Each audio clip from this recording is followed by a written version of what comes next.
Hello my dear students, आज हम बात करेंगे role of individual in conservation of natural resources. यानी कि नेचुरल रिसोर्सेज को कंजर्व करने में एक पर्टिकुलर पर्सन का या हमारा या आपका क्या रोल हो सकता है, उसके बारे में हम बात करेंगे। तो बहुत सिंपल सा टॉपिक है, कोई बहुत बड़ी चीज नहीं है इसमें। तो यहाँ पर जो है, आखिर क्या क्या रोल होने चाहिए और क्या क्या चीजें हैं जो कि हमें ससेप्टेबल बनाती हैं हमारे एनवायरनमेंट के लिए। तो सबसे पहले, the conservation of natural resources is an essential aspect of sustainable development and it require the active participation of individual। यानी कि अगर हम ये चाहते हैं कि हमारा नेचर कंजर्व रहे, तो एक्टिव पार्टिसिपेशन की जरूरत है। There are several ways in which individual can initiate the role to conserve the natural resources। बहुत सारे तरीके हैं जिससे हम individually as a individual participate कर सकते हैं। सबसे पहले, एनर्जी कंजर्वेशन, कंजप्शन को कम करिए। इसमें सबसे बेटर है कि आप अपने घर से शुरुआत करिए।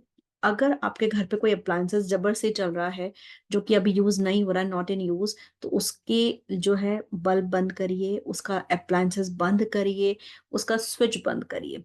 मैंने आजकल देखा है कि बच्चों में स्विच ऑफ करने की टेंडेंसी ही नहीं है, क्योंकि पेरेंट्स के पास पैसा है, दे कैन पे बिल।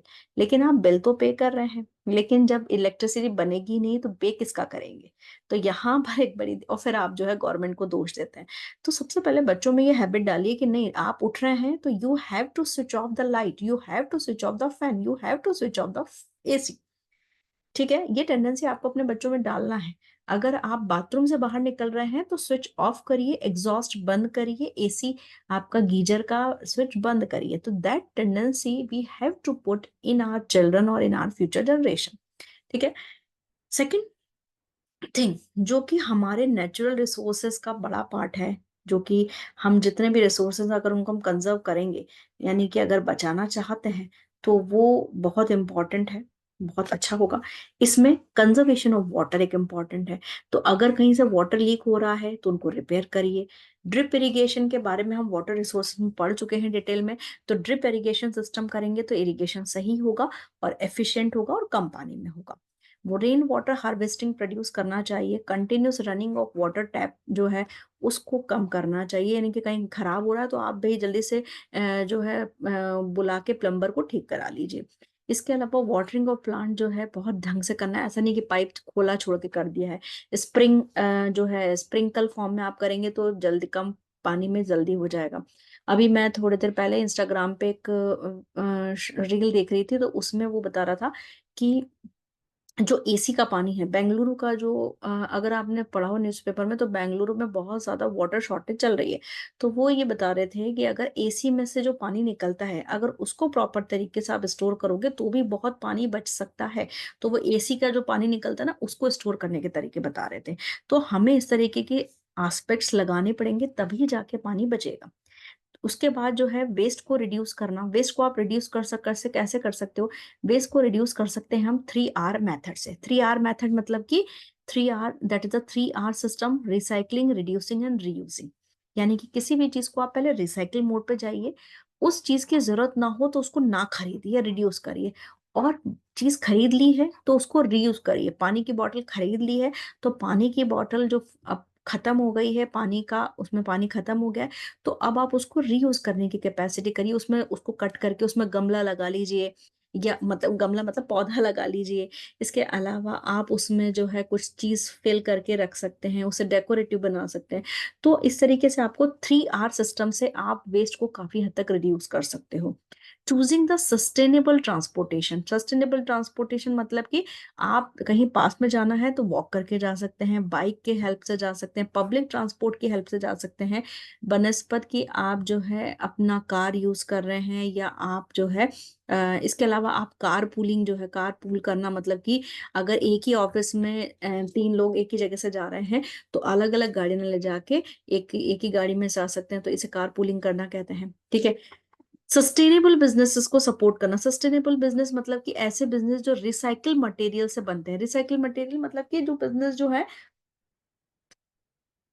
ये कह सकते हैं कि ऐसे बिज़नेस जो रिसाइकिल मटेरियल से बनते हैं, यानी कि जो पेपर वेस्ट को कम कर रहे हैं, या आपके पॉलीथीन को रिसाइकिल करके जो डेकोरेटिव आइटम्स बना रहे हैं या कुछ और चीज़ें बना रहे हैं, तो उन तरीकों को हम, उन प्रोडक्ट को हम खरीदें।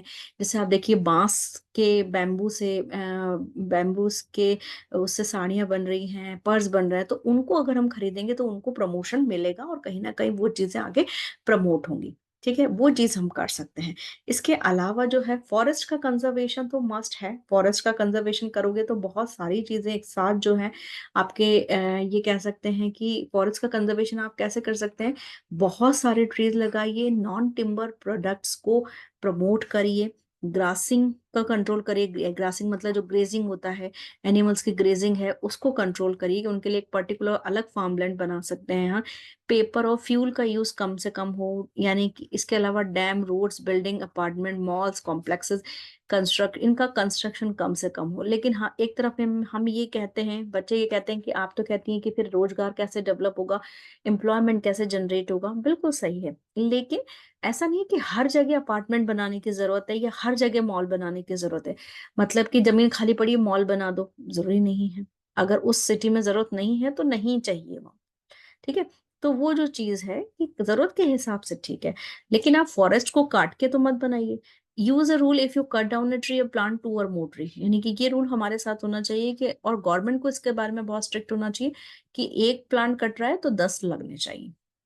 इसके अलावा हम बहुत सारे तरीके हैं जिससे हम जो है अपने ये जो हार्मफुल इफेक्ट्स हैं इनको कम कर सकते हैं। सबसे पहले वॉलंटियरिंग। वॉलंटियरिंग मतलब कि हम जो है, जो कंजर्वेशन के लिए जो सपोर्ट सिस्टम है वो हम खड़ा कर सकते हैं। हमारे कम्युनिटी में जागरूकता फैला सकते हैं कि जो है एनवायरनमेंट को क्लीन करने के लिए, प्लांटिंग ट्रीज को करने के लिए, पर्टिकुलर कंजर्वेशन कि जो लोकल कंजर्वेशन के लिए जो ऑर्गेनाइजेशंस हैं, एनजीओज बने हुए हैं, जो लोकल ऑर्गेनाइजेशन काम करें, उनको सपोर्ट कर सकते हैं। उनके साथ जुड़ के हम पब्लिक में जो है अवेयरनेस फैला सकते हैं। ये काम हम ज़रूर कर सकते हैं। इसके अलावा जो है यहाँ पे और भी हम जो है नेक्स्ट पेज पे हम देख लेते हैं इसमें, एडवोकेटिंग। एडवोकेटिंग मतलब कि सपोर्ट करना, सीधी सी बात है। Individual can advocate for the conservation पे by writing on social media. भाई हम इस तरीके की चीजों को सोशल मीडिया पे प्रमोट करें कि भाई देखिए कल वहाँ प्लांटेशन हो रहा है, आप चाहें तो उसको ज्वाइन कर सकते हैं। या कोई सरकारी नर्सरी जो होती है, गवर्नमेंट नर्सरी जो बनाती है कि भाई वहां पर आपको फ्री में पौधा मिल जाएगा, आप वो जाके ला सकते हैं। ठीक है? तो इस तरीके से आप एडवोकेट कर सकते हैं, आप लोगों को बता सकते हैं। सपोर्टिंग द कंजर्वेशन ऑर्गेनाइजेशन, जो ऑर्गेनाइजेशन सपोर्ट कर रही हैं उनको भी हम सपोर्ट कर सकते हैं कंजर्व करने के लिए, या उनको हम डोनेट कर सकते हैं किसी तरीके से। हम फिजिकल या मैनुअली जाके उनकी हेल्प कर सकते हैं, या वो जो वर्कशॉप्स देती हैं वो हम अटेंड कर सकते हैं। चूजिंग सस्टेनेबल प्रोडक्ट्स, जब भी हमने कहा कि हम इस तरीके के प्रोडक्ट जो कि बैम्बू से बने हैं, जो मतलब कि बहुत सस्ते जो है कि बहुत कम कह सकते हैं कि ऐसे प्रोडक्ट से बने हैं जो कि हमारे एनवायरनमेंट को नुकसान कम पहुंचाती हैं, उनको हम उस तरीके के बिजनेसेस को सपोर्ट करेंगे या उनकी चीजों को हम खरीदेंगे, तो कहीं ना कहीं उन लोगों को प्रमोशन भी मिलेगा और वो अपने बिजनेस को कैरी करने के लिए एक कह सकते हैं उन्हें इनिशिएशन भी मिलेगा। तो कहीं ना कहीं हमें इन चीजों को सपोर्ट करना पड़ेगा ताकि हमारा एनवायरनमेंट क्लियर रहे और हमारी जनरेशन सुरक्षित रहे। ठीक है? आई होप आपको लेक्चर समझ में आया होगा। कोई भी डाउट है कमेंट सेक्शन में पूछे, otherwise like share subscribe. Thank you.